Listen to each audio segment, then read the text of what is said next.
As you guys know, my name is Chris Winter, and I'm the Technical Manager for Track and Field with BC Athletics. And tonight's webinar is titled Sleep, a Crucial Factor for Maximizing Peak Performance.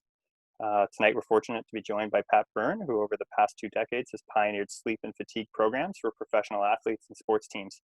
His science-based approach and practical solutions have proven to increase performance for athletes and teams in the NBA, NFL, MLB, NHL, MLS, and the AFL, and the Olympic national teams. With over 30 years of experience in health and safety and performance optimization, Pat brings a unique and effective approach to fatigue management. He's also the recent author of a book called Inconvenient Sleep: Why Teams Win and Lose, which is available for purchase online at Amazon, Apple Book, Kobo, and Barnes and Nobles. Just getting a note here. Oh, nice. So he'd already bought your book. So there you go, Pat. And just a couple housekeeping notes before we get started here. As you guys are probably aware, we're looking to do about a 45-minute presentation or so with Pat, followed up with about 10 to 15 minutes of Q&A. You can enter questions on the chat box. You can also come on. I've allowed you to unmute yourself, so if you just want to ask the question that way, that's fine too. If you're having any technical difficulties, let us know in the chat box.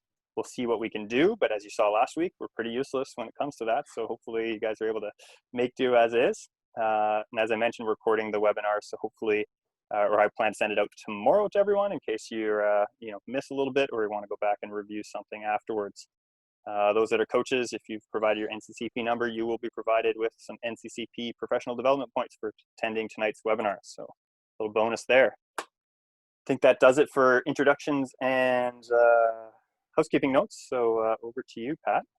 Thanks, Chris. Appreciate that. And I appreciate everyone for jumping on. My apologies for last week, and I take full responsibility. It was my old computer, old like me.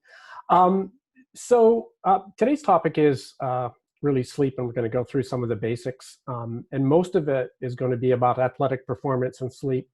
But there's one area that, because my background is really in occupational health and safety, one area that it causes me a great deal of concern, because we see every year where athletes and coaches go off in their van to meets, to games, and often somebody will fall asleep or they'll get drowsy and crash.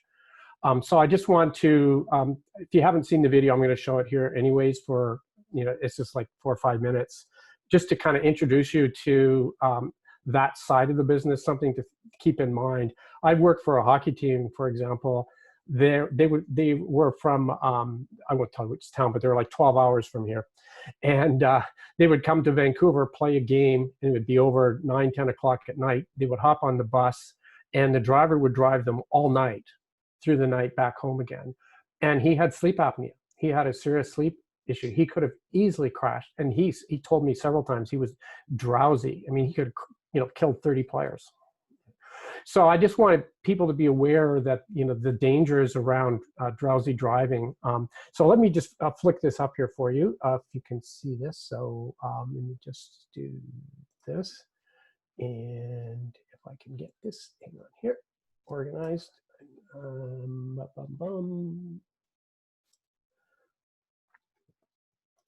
Between the hamster wheel grind at work, the commute to and from, fatigue on the open road can seem like an accepted fact of modern life. In fact, an estimated 250,000 Americans drive drowsy every day.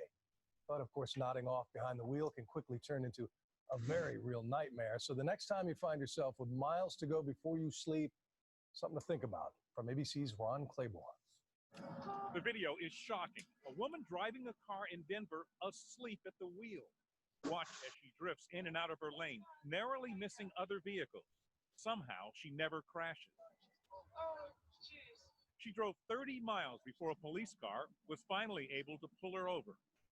About 6,800 drivers each year aren't so lucky. They fall asleep while driving, crash, and die.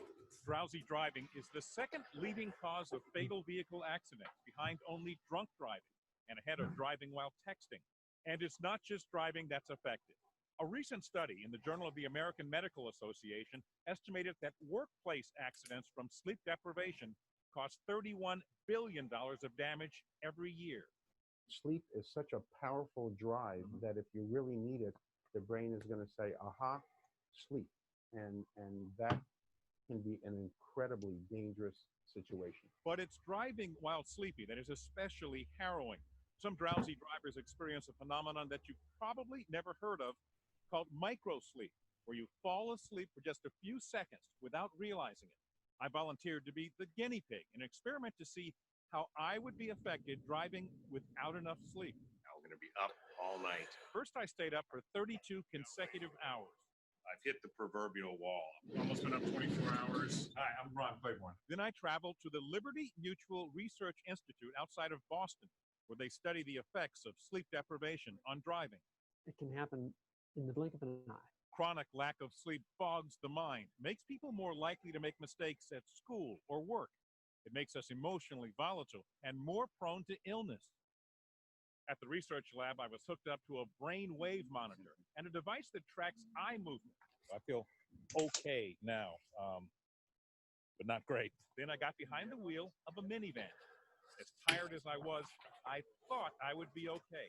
We'll see. We'll see. I feel like I can drive pretty well. Then I started driving on a closed track with a researcher sitting next to me who could step on an emergency brake if things went awry. I'm feeling pretty worn out. Soon I was becoming sleepier and sleepier. It became a struggle to keep my eyes open and just to hold my head up. Before long, I was experiencing microsleep. I looked like a normal awake driver, but what you can't tell is that my brain is actually asleep. About half an hour in, it became more obvious. I had fallen asleep at the wheel and driven completely off the road. That was not good.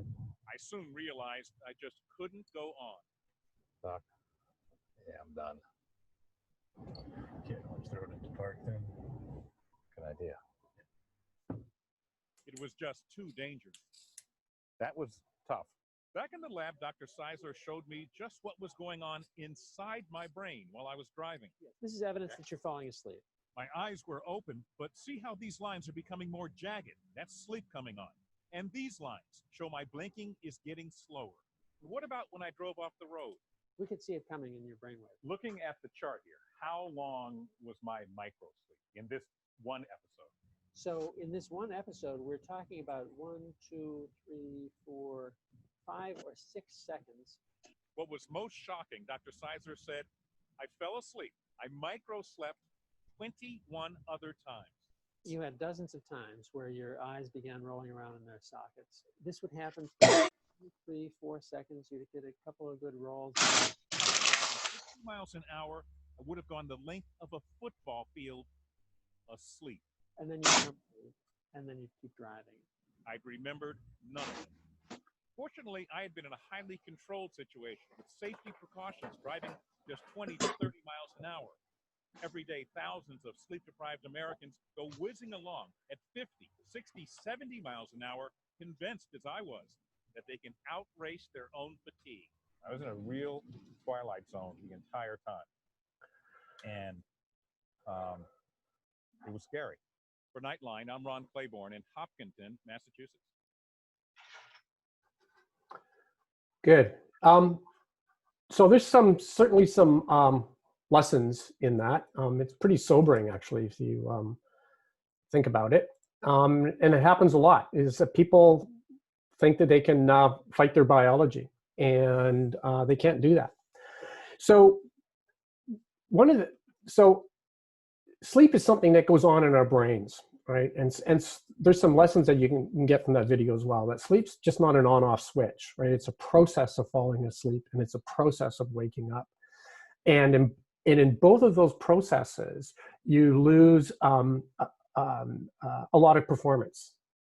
And one of the analogies that I use it for younger athletes is to remind them that when they were younger, they used to probably play a game with their friends called, sit around and see who can hold their breath the longest.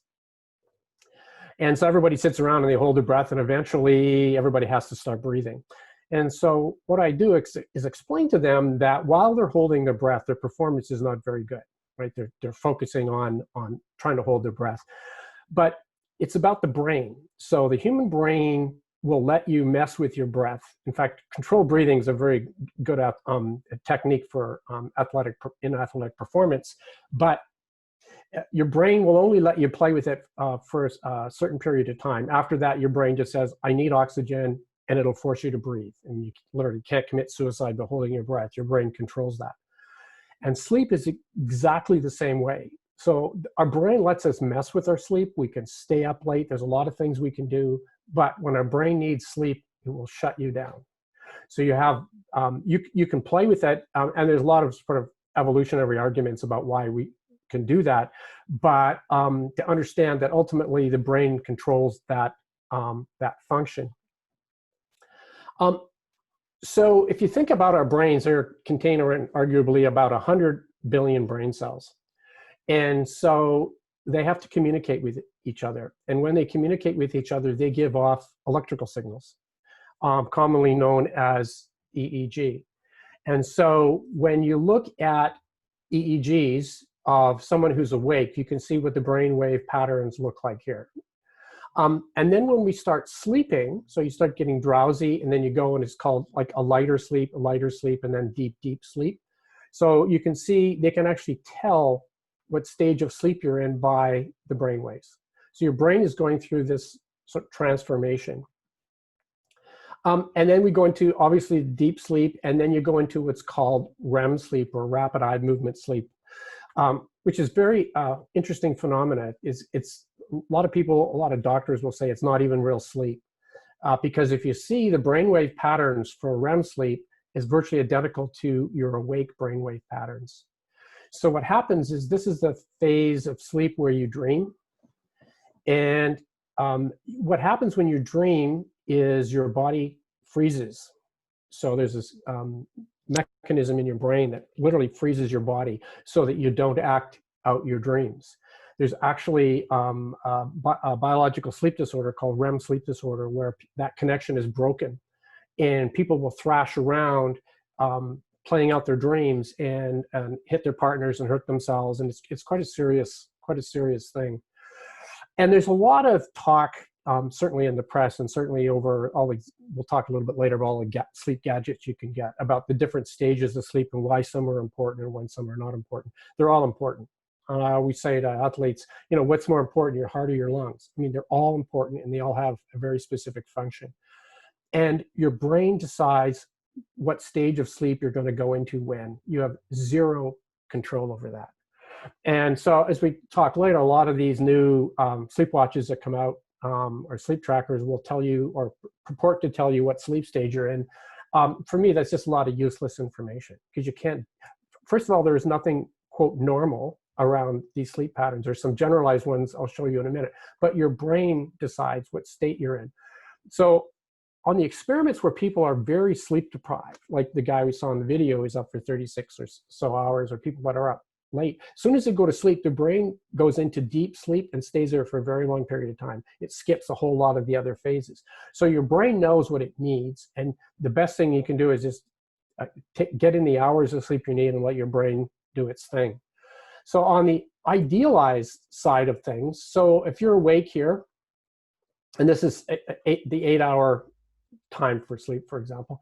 And so you go into a deeper, deeper, deeper sleep. You get into deep sleep down here, and then you come back up. And just before you're about to wake up, you go into with rapid eye movement sleep. And you tend to go through these kinds of phases. But if you see here, they're not all the same. Not all sleep stages are the same. They all last about an hour and a half, but they all tend to be different. And your REM sleep tends to be back-ended.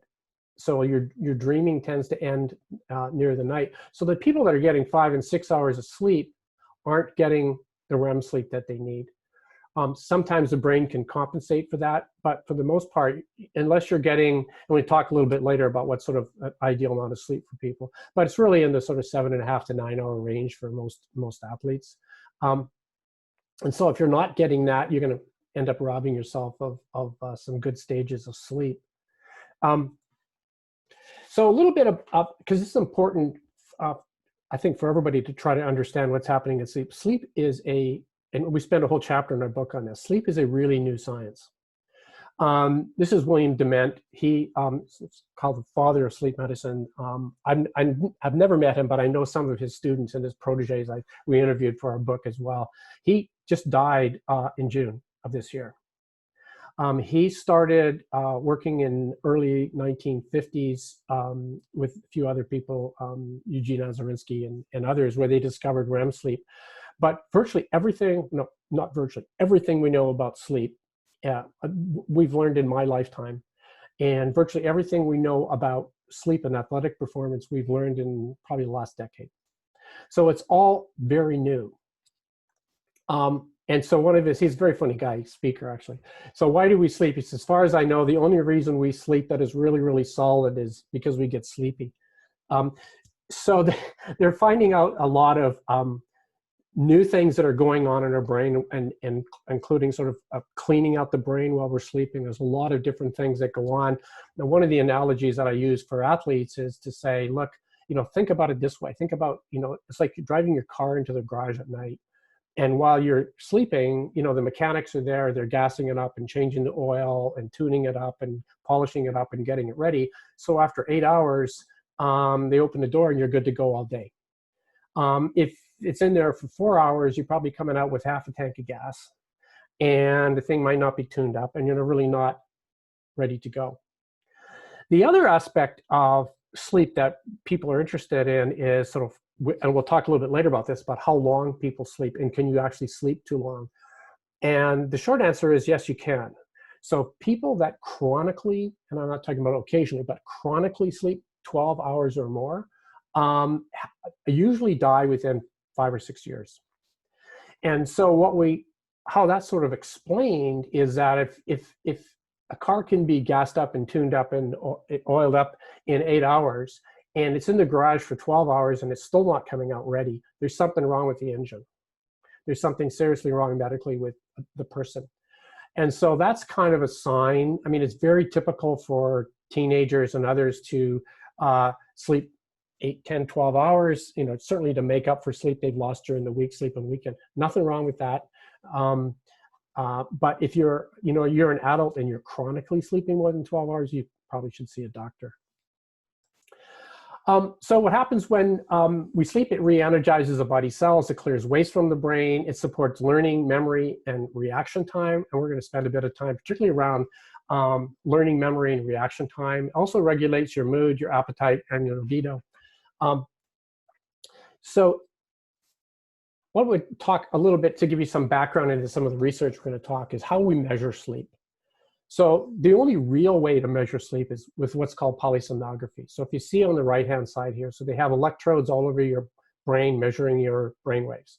But they also they measure your eye movements, they measure your heart rate, they measure your respiration, they measure your leg movements. So electrodes all over your body.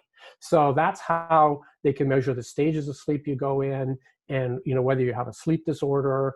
And so that's typically done, certainly in British Columbia, in sleep labs or in hospital bed. Often there's a bit of a lineup for that. So it's not something that you do lightly, but if you think you have a sleep disorder, you need to go through that process. The other way sleep gets measured, and this is really started in the late 70s and 80s, was called actigraphy or sleep watches. And so what it is, they are, and I'll show you some examples in a minute here, but so they're on your wrist. And you think about it this way, sleep is in your brain and your brain's not on your wrist. So what it does is they have accelerometers in there and it measures movement, wrist movement, usually in 3 dimensions, and it catalogs that, it averages it out. And so the theory is that if your wrist is moving, you're awake or you're not sleeping very well. And if your wrist is not moving, then you're probably asleep. And so when you put many of these sleep watches on people who have going through this polysomnography, and so you can compare the actual results. Actigraphy sleep watches can tell around in the low 90s whether you're awake or whether you're asleep. It can't tell you it can't tell you sleep stages. It can't tell you a whole pile of other things, but it can tell you whether you're awake or whether you're asleep. And then we have what's called self-reported sleep. So you basically wake somebody up, or they wake up in the morning and you say, do you know how much you slept last night? Terrible. People are really bad at knowing when they fell asleep and when they woke up. What they typically do is just do the math. Say, I think I fell asleep at 10 at night and I woke up at 6 in the morning. So let me see, I got 8 hours of sleep. But what it can't calculate, of course, is how many times you wake up in the night. And it's very typical to wake up 5, 6, even 10 times a night. So you just get to that stage where you're barely awake and then you fall back down asleep.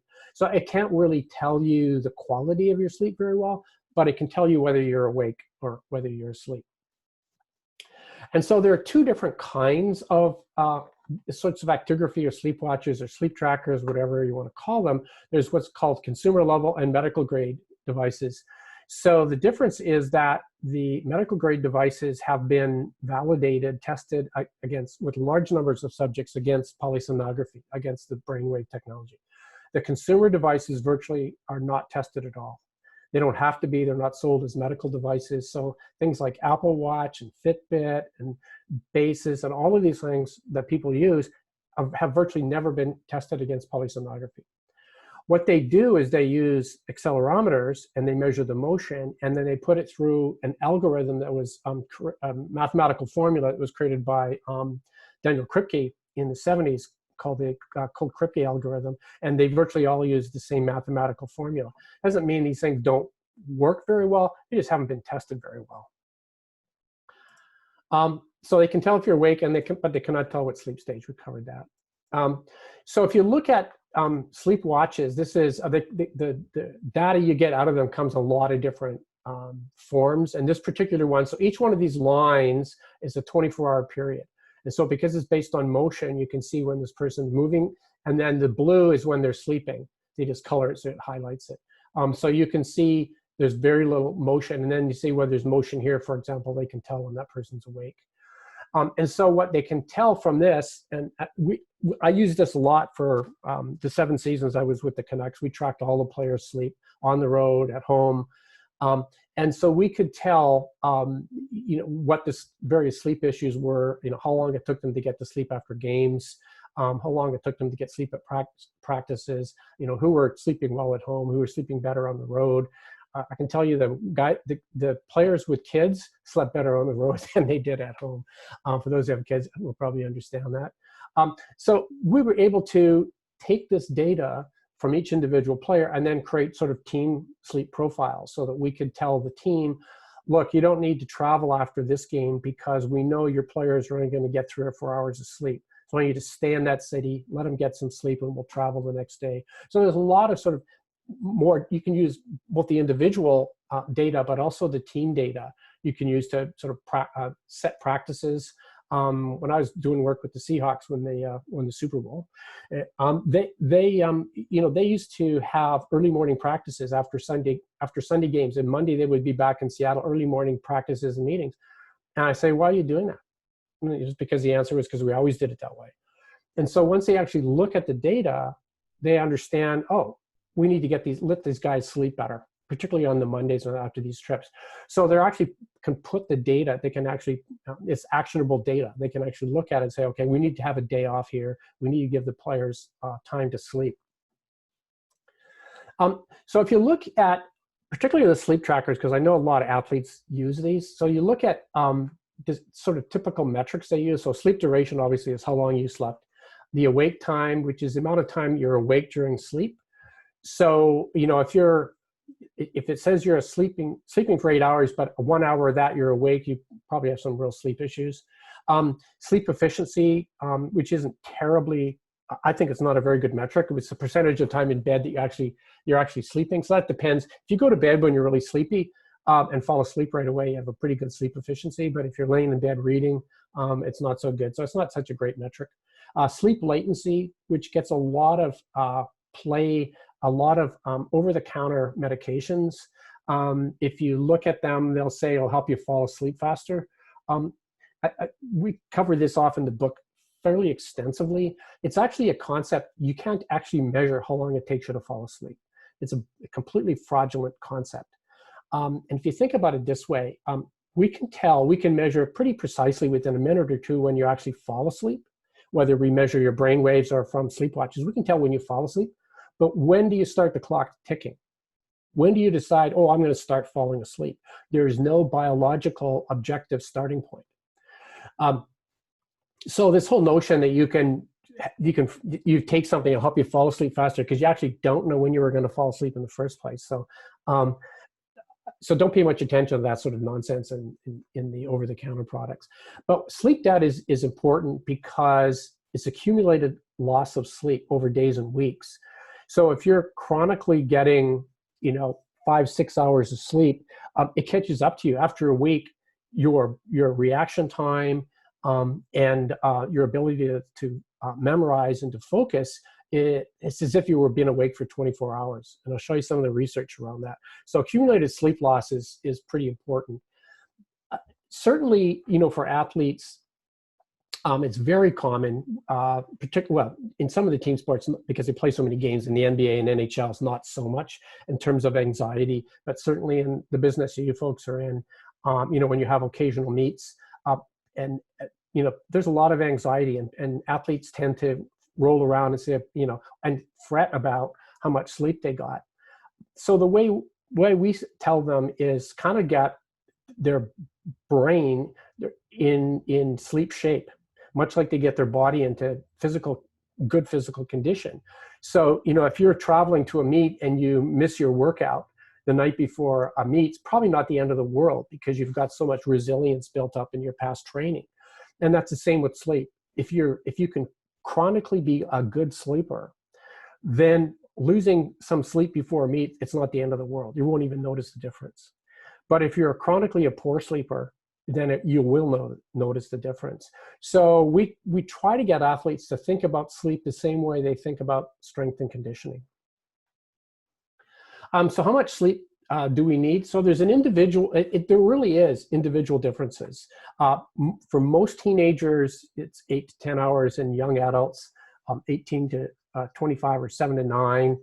Adults really the same, 7 to 9, and older adults 7 to 8. Older people like me, we need the same amount of sleep as other adults, but we often don't get it. And it's part of the aging process. Our hair turns gray, our bodies start to fall apart after a while. And one of the things that starts to fall apart is our sleep architecture. So those sleep stages you go through. And so sometimes we just can't get the sleep in one block that we'd like to. That's why older people tend to nap a fair bit. You can make up for that sleep loss.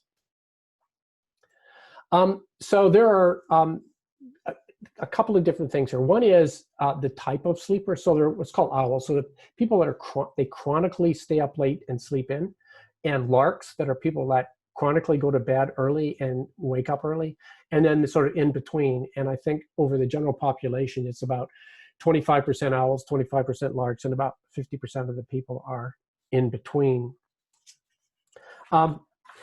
So a couple things to keep in mind here is that we're all human beings, and human beings are diurnal animals, which means we are biologically programmed in our DNA to be awake in the daytime and to sleep at night. And when I deal with, firefighters and police officers and other shift workers, I'm pretty blunt with them, saying being awake at night is not normal. You're fighting your biology, and you pay a health price for it, you pay a safety price for it, and you pay a performance price for it. So you're at this very point in time, your alertness, your cognitive performance, your reaction time, and your ability to concentrate is a function of two things. It's your sleep history, so how much sleep you've had last night and what your sleep debt looks like, usually over the last week or longer, and the time of day, your circadian rhythm. So those two factors go into determining your current reaction time and your current performance. So, if you think about it this way, even if you're a great sleeper, you're never as wide awake and alert as you are at 2 in the afternoon, or at 2 in the morning as you are at 2 in the afternoon. So that's the circadian rhythm. It's your body telling you need to be sleeping, you shouldn't be awake.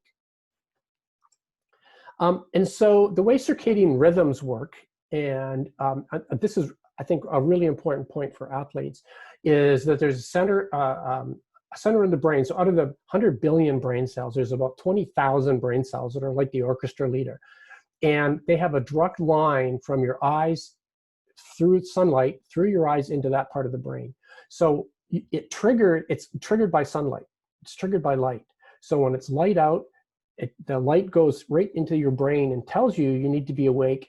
and it changes your hormones, your enzymes, your whole biological system, and says, you need to be up and get going here. And the opposite's true. So when it's dark out, your brain starts to shut down, puts out melatonin, helps you get sleepy. You start shutting down your digestive system, basically trying to get you to go to sleep. So it's all triggered by light. And so that has a lot of implications for things like jet lag. Also for, and Chris knows about this as well, is your sleeping environment. So you want to have a completely dark sleep environment. So the more light, intrinsic light there is in your bedroom at night, it's still sending signals to your brain, even with your eyes closed, still sending signals to your brain that maybe it's light out and not to completely shut down your brain. It's interesting, some of the research out in the last couple of years shows that there's actually two pathways from the sunlight into your brain. One is a very fast pathway. So, if you get exposed to bright light, your eyes will blink. That's like a tenth of a second or 2/10 of a second, and you blink for that. The other pathway is really, really slow. And that pathway is the pathway that regulates jet lag. And so what happens is, one of the reasons we have trouble getting over jet lag is because our brain is really slow to react to changes in sunlight. So, as you can fly from here to Toronto, and it's still light out, or it can be still dark, but there's a 3-hour time difference. And so your internal body clock from Vancouver says it's 3 o'clock in the afternoon, when in fact in Toronto it's 6 o'clock. So it takes your brain quite a while to kind of figure that out. And that's one of the reasons they're saying that there's even what's called the jet lag gene. They're saying all of these sort of jet lag tricks that are out there actually don't work. There's actually zero scientific evidence that any of these tricks around jet lag actually work. And if you're interested, we quote the paper in our book, but I'm happy to send that to you as well. There are some things you can do to get your brain ready for this, but there aren't any super tricks to get over jet lag. So we talk about human circadian rhythms. So this is when you're sleeping, this is when you're awake in the daytime. So it's more than just your reaction time in others. For example, your body temperature naturally goes down at night, right? And so that's part of your body, part of your brain trying to get you to go to sleep, right? And same with this cortisol, all right, your stress hormone. So that pops up as soon as the sunlight comes out. Your body puts that out and say, let's get going for the day. Your growth hormone, which is very interesting, because your growth hormone is used up and produced at night, right? And it's not produced very much in the daytime at all. And the same with your output. So it goes up, and during the daytime your output is higher. But it's all part of your natural circadian rhythm saying at night you're supposed to be asleep. And so this is something actually from the 1920s, where they looked at, if you actually measure your body temperature varies throughout the day. And when your body temperature is higher, you actually have a higher performance level. And you can actually track not only your body temperature, but your reaction time, and I'll show you how to do that in a minute. And they actually track each other. They've known this since the 1920s. So one of the ways to know whether you're at your peak performance is to start measuring your temperature. You have to have a pretty decent thermometer for that, but you can do that. In fact, one of the things we try to get athletes to do, and professional athletes, is to become more body aware and understand how these sorts of things change. They can track their reaction time during the day every couple hours. They can measure their temperature every few hours and graph it. And they become more body aware about what's going on and where sort of the optimal times for them to perform. And so in terms of circadian factors, and I'm going to jump to this in a minute, but this is just your normal change in reaction time over, this is a day. So this blue is you're asleep, you wake up and you have really low reaction time. It's called sleep inertia, that groggy feeling when you wake up. But this is the natural part of change in reaction time you have during the day. It's called effectiveness here, but it really changes really between morning time and night, a 10% difference in reaction time, which is normal circadian rhythm. So it's rather interesting. The research, particularly out of the Salk Institute in San Diego, they basically say the human body is just a collection of clocks. And so there are things like injuries. For example, there's a great deal of research out of the UK and other places that show that if you burn yourself at night when it's dark out, that it takes you 60% longer to heal from the same burn than if you had burnt yourself in the daytime. Because all of the repair mechanisms are shutting down when it's dark out. Your body expects you to be asleep. Fascinating research. Same with medications. It's a huge area of medicine right now where they know that there are certain cancer drugs, for example, that are way more potent, way more effective, taken at certain periods of time during the day, say 4 to 5 in the afternoon, than they are at any other time. They showed some heart medications, for example, with huge changes in performance between whether they took their heart medications at night before they went to bed or took it in the morning when they got up. And so the whole medical profession is still really starting to look closely now at those kinds of factors. And the same with performance. We know, that athletes can perform better during certain times of the day than others. Their reaction time is just better and different. So how do we measure reaction time? So this has been around for quite a while. Really, a lot of it came out of some early sleep research, but also out of sort of the NASA programs. All it is it's called a PVT, or psychomotor vigilance task. All it is like a little Game Boy, and it measures what's called simple reaction time. So a light shows up and you hit the button and it measures how long it takes you to react to that. So the light randomly appears, so you can't actually learn it. And it usually takes anywhere from 5 to 10 minutes to take the test. And there are other kinds of ways to measure reaction time. There's sort of what's called complex reaction time. So they'll have a red, white, and blue button. And if the light shows up if the blue light shows up, you have to find the blue button and push the blue button again. So it's a decision-making process, not a simple reaction time like this is. But what they've done over the years is looked at let me see if I got it. Yeah, so what they've done, so don't pay attention to the left or right-hand side. Look on the left-hand side here. So this is some great research done out of Washington State University with Hans van Donegan and others. Is what they did was they put large groups of people in these labs and put them through polysomnography. So they were in there for 14 days where they looked at measured their sleep. So this group of people, and what you're looking at here is change in reaction time over 14 days. So this is a group that got 8 hours of sleep every night. And you can still see the reaction time is getting a little bit, like if it was straight across here, it wouldn't be any real change in reaction time. But even with 8 hours of sleep, there's a slight change in it. These are the people with 6 hours of sleep, and these are the people with 4 hours of sleep. So you can see, certainly over 2 weeks, the people who are getting chronically 4 and 6 hours of sleep have measurably differences in reaction time. But what's interesting, what they did was when people took these tests, these PVT reaction tests, they didn't know what their scores were. They were black boxes. But so they asked them how well they thought they performed. And what you see here is their response to that. So the people with 8 hours of sleep said, you know what? I think I feel fine. I don't feel any different day to day, which is pretty close to what really was going on. But the people with 4 and 6 hours of sleep, only for the first couple of nights did they report feeling badly. Said, yeah, you know, I'm feeling bad. I know my reaction time isn't very good. But after that, it levels off. After that, they get into this stage where they're going, you know what, I feel fine. I feel fine. And it's a phenomenon that some people in the sleep field have called renorming. So how you feel today, you try to compare with maybe how you felt yesterday or the day before, but not 3 or 4 days ago or a week ago. Our brains trick us into thinking that what we're doing is perfectly normal when it's not. I had this argument with a ton of professional athletes who would say, listen, I think I'm doing really well. I feel good. And it's saying, yeah, take a reaction test. You're not doing that well.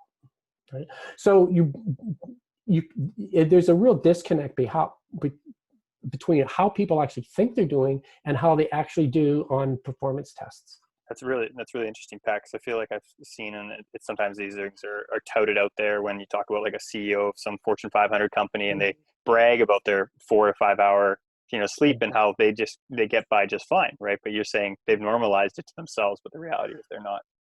Right. So there's a couple things about that. Getting by is one thing.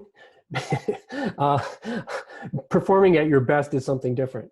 I've known a lot of CEOs, and quite frankly, I've measured, and when we do these programs in industry, we always encourage the senior people to get involved as well, so they can show the workers that they're concerned.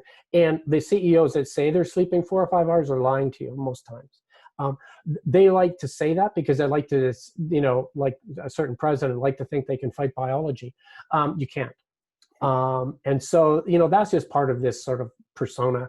Yeah. But, I think there's was a saying that I think the number of people that can perform at their best sleeping 4 to 6 hours a night, rounded off, is about 0. Right? Yeah.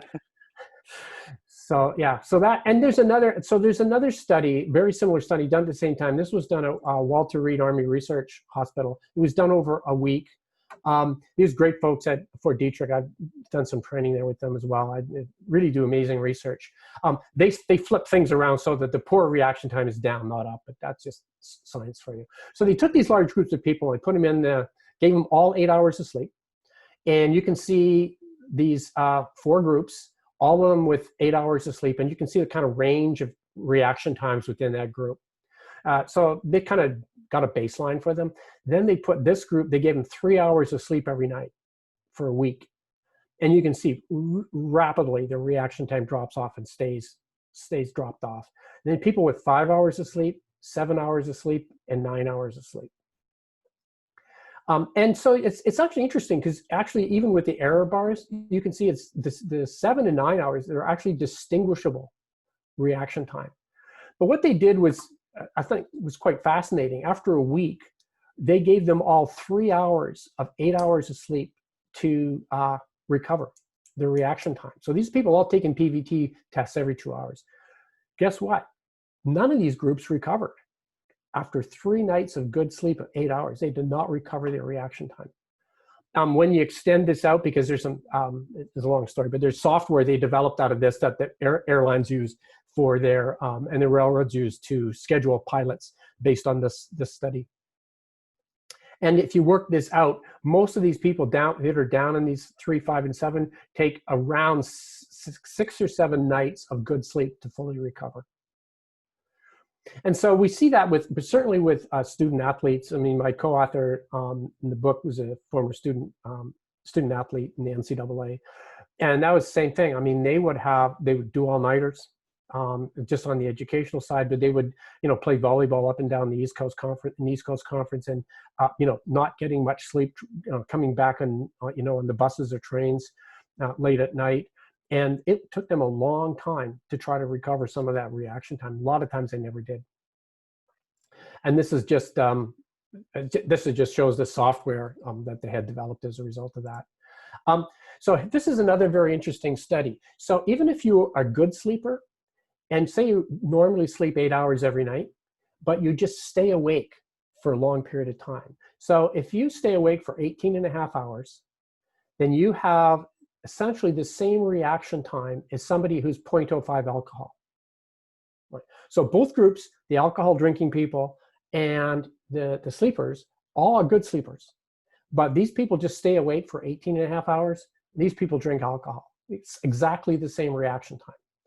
Same with people that are awake 21 hours. You have the same reaction time as somebody that's 0.08 alcohol. And in fact, in New Jersey, and I think other states are looking at this, it's a criminal offense to be awake 24 hours and drive because you have the same reaction time as somebody that's 0.1 alcohol. I mean, there are a lot of differences between being drunk in terms of decision-making and others and being awake for long periods of time. But where they intersect is reaction time changes. And so that's important. I mean, that's one of the reasons we have drinking and driving laws, because you don't react very well, right? You make bad decisions. And when people are awake long periods of time, they just don't make good decisions. And that's why when we started showing that video to begin with, is like, be really careful if you're an athlete or a coach, or you're running a team. Give these guys, talk to the people seriously about how you're getting to these meets and back and forth because it's a very serious problem. So the students will love this. This is work done by Charles Andrews, but really done through Nita Miller. Now, Nita Shettenkirk, I always forget her new name. She works with the Navy. They do a lot of sleep and fatigue research around the same thing. So this was done at the Great Lakes Naval Academy. And so what they did was everything they do in the Naval Academy is regimented. When they eat, when they sleep, when they march, when they study, when they work out, everything is completely regimented.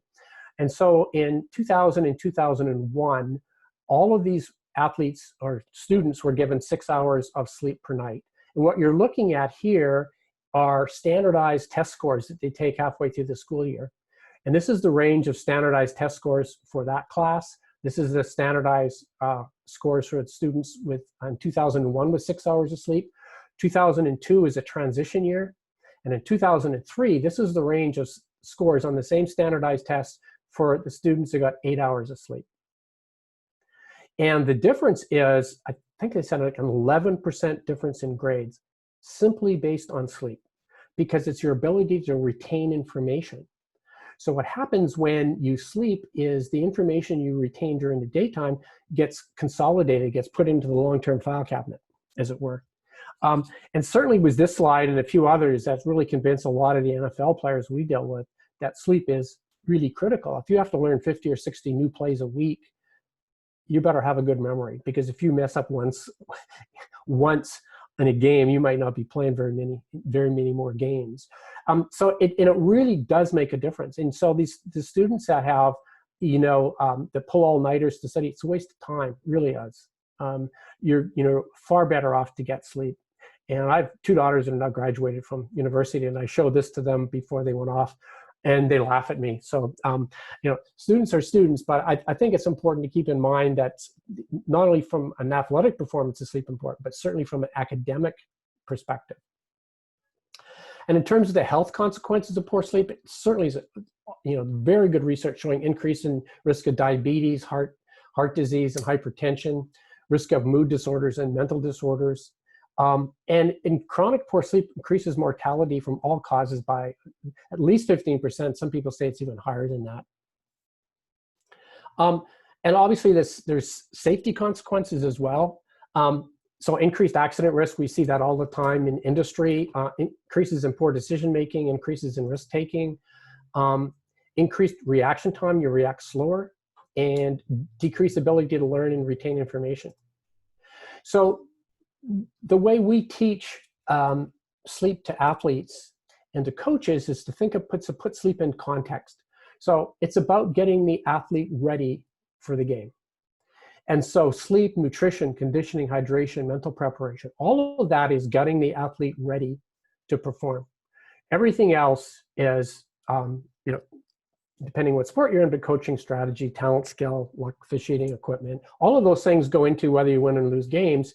But this is, and what I got a lot of flack when I was with the Canucks and Seahawks and other teams with it, particularly from reporters, are saying, you trying to help these guys sleep, but they lost so badly. Saying, right, that's like saying, it's like throw out your strength and conditioning program because you lost a meet, you lost a game. Right? It's sleep is in the context of nutrition and conditioning and hydrate, is getting you brain and your body ready to perform.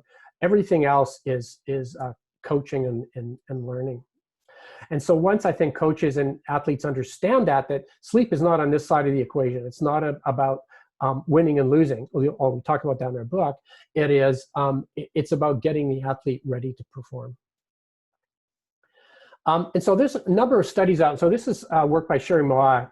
She's a good friend, great researcher. She's now a doctor, sleep doctor in San Francisco. She was a protege of Dr. Dement, who essentially created sleep research. And so what they did was, this was the Stanford men's Division I basketball program. So what they did was they knew they weren't sleeping very well. So they went to what's called sleep extension. So she convinced them to get into bed for 10 hours every night for weeks at a time. Most of them got about 8 hours of sleep, even though they were in bed for 8 hours.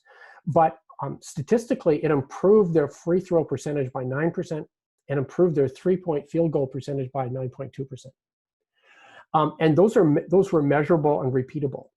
and which isn't surprising, given your ability to focus. Extra sleep certainly help, particularly with basketball players, because the NCAA Division I team, they fly out and travel like professional teams all over the U.S. to play, and they historically have not gotten great sleep. Interestingly, Sherry talks about this in her paper, is she says, that when she first started the program, she asked the athletes to identify whether they thought they were at peak performance or whether they could actually improve their performance. Virtually all of them said, no, they were at top performance at the beginning of the season. And when this field study was finished, they just looked at each other and said, oh, wow, like we didn't realize we had that much more to improve. So this is more other work that Sherry did with respect to sleep. And it also has, I think, some track implications. So it was the same sort of thing. 2 weeks of normal sleep, and after 6 to 7 weeks of sleep extension, so 10 hours, not 10 hours of sleep, but 10 hours in bed, so 8 hours of sleep. So you can see where their 15-minute sprint had improved by half a second. Their reaction time off the blocks had improved. Their turn times had improved, and their kick stroke had improved. So she was able to perform, and she's done this with a number of different teams and sports at Stanford, really being able to look and to show the athletes, because you can talk to athletes till you're blue in the face about getting 7 or 8 or 9 hours of sleep, but you can actually demonstrate to them that it actually can improve their performance. They actually start paying attention. And so, and I talked to Chris a little bit about this, in order to put it in context, poor sleep is not a disease. Poor sleep is a symptom. And so what happens with all of these over-the-counter sleep medications and sleep trackers and all of this, they're potential cures looking for a disease. And so what they don't do is really try to figure out why people aren't sleeping well, whether they're a young athlete or an older person like me. So there are many causes of poor sleep. Okay? There are biological sleep disorders. So depends what research you believe, but they're around 30% or a third of the population certainly in the Western world have what's called biological sleep disorder. In other words, there's an inherent problem with their sleep. So things like sleep apnea, which chokes off your throat when you're sleeping and it keeps waking you up, restless leg syndrome, certain forms of insomnia. There are over 90 different biological sleep disorders. So if you have people that are chronically not sleeping well, that they need to go into a sleep lab and be diagnosed for biological sleep disorders. Mental health and sleep are sort of two sides of the same coin. And we talk about this in our book as well, particularly with the NBA and others. It's becoming much, and in the NCAA as well, much more prominent. And it's really a chicken and egg thing. So poor mental health can cause poor sleep, and poor sleep can cause poor mental health. So when we start looking at people who have poor sleep, we need to look at that. I mean, I know a couple of professional athletes who were identified right away as poor sleepers. Turned out later they actually had some very serious mental health issues. Some of them even committed suicide. So it's a marker. Poor sleep is a marker of something. So it's either biological sleep disorder, mental health, organic diseases, things like diabetes, injuries. I could tell, without mentioning too many famous goalies from the Canucks names, when they have rib injuries, they can recover from their physical injuries, but it took them actually a couple of weeks after they had recovered from their physical injuries to catch up with their sleep. So the injuries, that sort of thing can carry through in terms of their sleep. Medications, whether you're taking a prescription, over-the-counter, recreational, read the labels. All of those things can affect your sleep. Lifestyle decisions, whether you stay up late, watch movies, including the diets you can take, eating the wrong foods at night, and obviously employment requirements if you have to stay up late. If you're a coach and get up and coach hockey early in the morning and those kinds of things. So all of those have an effect on your sleep. And so what we say to athletes is, look, if you're not sleeping well, if you're wearing a decent sleep watch and we can tell you're not sleeping well, let's try to drill down and find out what's going on before we start suggesting solutions to you. So I'll just back up, sorry, here a little bit around this. And in terms of, because we didn't cover that off in terms of particularly adolescence. So adolescents' circadian rhythm is that they naturally stay up late and sleep in the morning. That's part of their natural circadian rhythm. It's not that they're lazy. That's just part, and they outgrow that. Sometimes not till they're, early mid-20s do they outgrow that, till they get their adult brain in. And so that's why there's a lot of discussion around practice times, a lot of discussion around, particularly in the States, around school start times. What there's nonsense of getting kids up at 6, 7 o'clock in the morning to go off to school when they're falling asleep. I put a presentation on for BCIT instructors a few years ago, and they said, they hate teaching 8 o'clock classes because the kids are all sleeping. And so, I don't know how, how you guys organize practices and those sorts of things, but you know what? Athletes really need, obviously need their sleep, but it's worth having that discussion with both the parents and the students in terms of when am I sleeping and how do I organize my days to get the sleep I need. I always say to them, get a piece of, you don't even need a fancy sleep watch, quite frankly. Just get a piece of paper out, it's like a calendar, and figure out what you do 24 hours a day. When do you study? When do you practice? When do you work out? When do you study? When do you go to school? When do you travel? Where are you going to fit sleep in? So what can athletes do? We treat, and we talked this earlier, treat sleep the same as strength and conditioning. And we say this several times in the book. It's a process. Strength and conditioning evolved. I mean, it really wasn't, and in the mid to late 70s, no one even heard of strength and conditioning. It wasn't even a thing. Right? It really only came into being in the last sort of 30 years, where it's evolved into where it is today. And sleep is really where strength and conditioning was 30 years ago. Athletes and teams are just starting to figure it out. The research is just kind of coming into line to help them with some of this. But the people who end up talking to athletes, the strength and conditioning coaches, the trainers, have virtually zero training in sleep. And so it's all part of a process where they have to take the time and the education, the effort and the commitment to understand how sleep affects their performance and the kinds of things that they can do personally and as a team to improve their sleep. But you can't go from 0 to 100 on sleep and athletic performance because it's such a new science. It's an evolution. So one of the things you can do is you can test your sleep and create a baseline, so you know what your normal sleep is.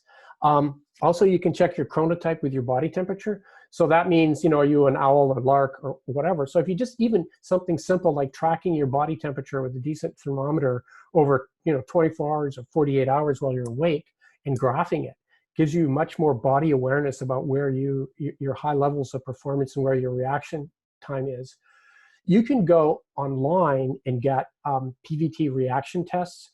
They're a little more iffy depending on your computer or if you're using a phone, because the buttons don't always react the same way. So you have to pretty much use the same technology all the time to make it repeatable. But I encourage athletes to do that. Every couple hours, take a reaction test. And this is just a 24-hour, 48-hour experiment to make them more body aware, to measure their temperature, measure their reaction time, and graph it so they actually can see the difference between their sleep and the time of day.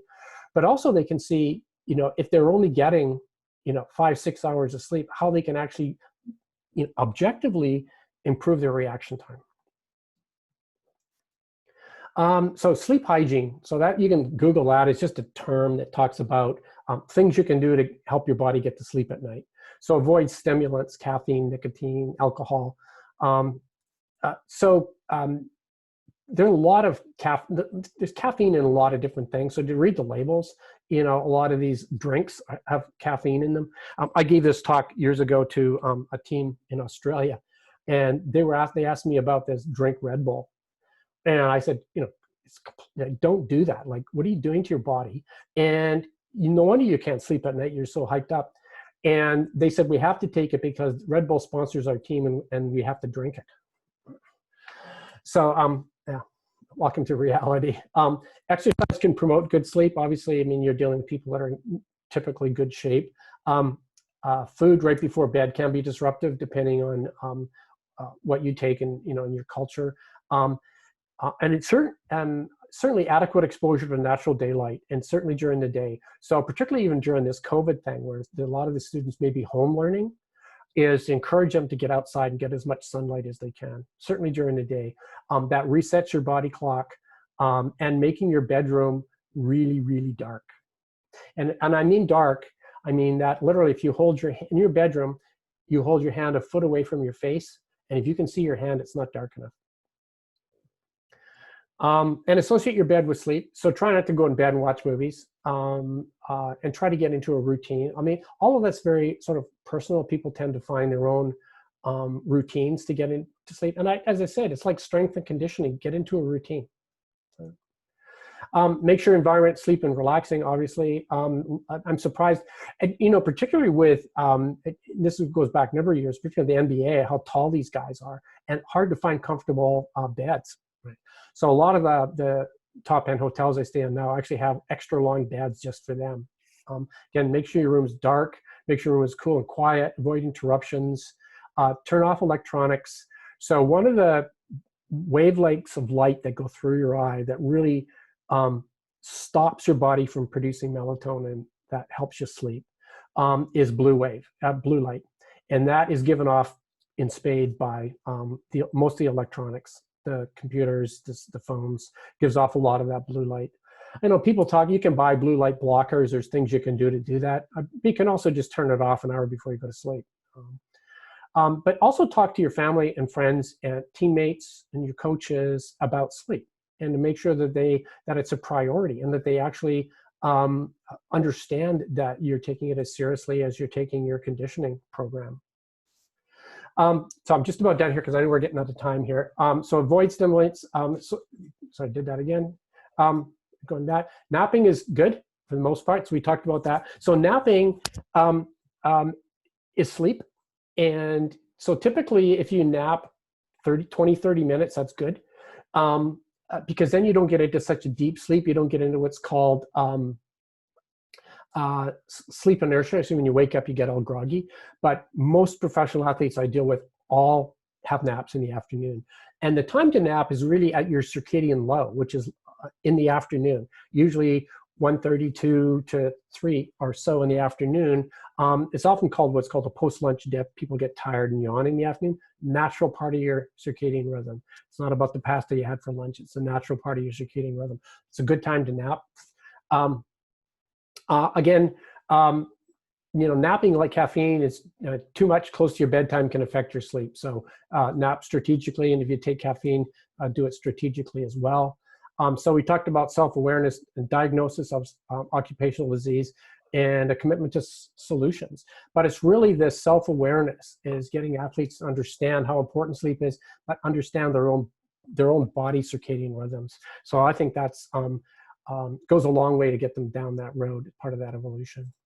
So just a quick thing on napping here. So this is a reaction time with just before night. And this is people who have a nap. This line here, I'm colorblind here, but this sort of purplish line shows the reaction time levels off with a nap, where if they don't nap, and this is particularly for night shift workers, their reaction time gets really down into dangerous levels down here. So napping really can affect your reaction time and help you. That's why athletes do it. So if you have any questions, I'll hop out of this and happy to take whatever questions you might have. I'll just hop on and just say, first of all, thank you, Pat. That was excellent, and appreciate you giving up all your time, not just today, but last week and in preparation for this. It's obviously much appreciated. If you have any questions, feel free to either type them into the chat or you can just come off mute. I think you can be able to do that yourself. Sabrina's asking, why are short naps the best? She likes her naps. She wants them to be long. you can nap. It's what happens when you wake up. So if you really you nap for an hour and a half, that could really affect your nighttime sleep because you've slept too much, right? Your body, that sleep pressure is not going to be there. But also if you nap, say you nap for 45 minutes or an hour, you're going to wake up in a deep sleep. and you're going to wake up groggy. So for the next half hour, 45 minutes, you're going to have what's called sleep inertia, this foggy brained, poor reaction time, disorientation that goes on. You can nap whatever works for you, but if you think you're going to get up from a nap and go off and drive or go off and do something, you should nap for a short period of time. Right. There was one of the questions was just talking about kind of after the evening, you've had dinner, you've already exercised for the day, and like many people like to turn on the TV and chill out. Is that okay in the evening? It's Absolutely. just about timing. Is that kind of the issue? Yeah, timing. It's a relaxation. Depends what you watch, obviously, but the whole idea is to get into a routine and relax and get your body ready for sleep. Mm-hmm. Do TVs still have the same blue light issue, or is that not as much with a TV? It depends on what kind of TV is, but you're usually far enough away from it, right? And usually, it depends on the research, because the research is still pretty new in this area. Anywhere from half an hour to an hour before you go to bed. So may push your bedtime, may push your sleep time back a half an hour or something, but may not be the end of the world for you at any rate, depending on what you're doing. So, great. Yeah. Anything else from anyone? Yeah, go ahead, Ben.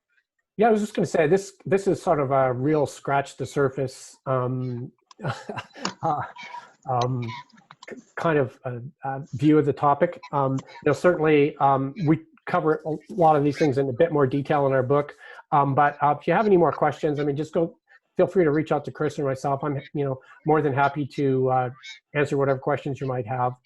And certainly I encourage, particularly we do this more in college and in high school, but to encourage families to be involved in those kinds of discussions around sleep and the sleep needs for athletes. And one of the things that student athletes struggle with is they have to balance athletics, they have to balance academics, and they have to balance their social life. And they are often given zero instruction on time management, and they're left completely on their own. And so because the academic people don't talk to the athletic people who don't talk to the social group, and so you've got these three independent pressures on athletes for their time. So we try to encourage and give the athletes some tips and clues in terms of trying to manage that in a better way so that they understand what's going on around them. So. I know Sabrina had one more question. Do you want to chat, or do you want to just, you're off mute. All right. Thanks so much.